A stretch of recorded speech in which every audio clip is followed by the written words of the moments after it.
என்னுடைய இந்த நாமம் யோகி ராம் சுரத்குமார் என்று கூப்பிட்டீர்களானால் என்னுடைய தந்தை உடன் அங்கு இருப்பார். ஆனால் நமக்கு ஏன் தெரிவதில்லை?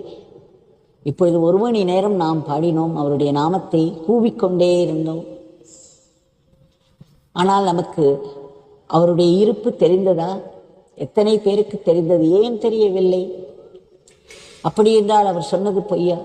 நாமம் கூப்பிட்ட மாத்திரத்தில் என்னுடைய தந்தை அங்கு இருப்பார்.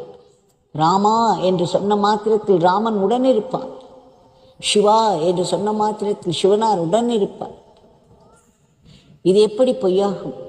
சத்தியத்தில் வாழ்பவருடைய வாக்கு அத்தனையும் சத்தியம். நாம் யோகி ராம் சுரத்குமார் என்று கூப்பிட்ட மாத்திரத்தில் அவர் பிரசன்னமாகிவிடுகிறார். நம்முள்ளே அவர் விழிப்பு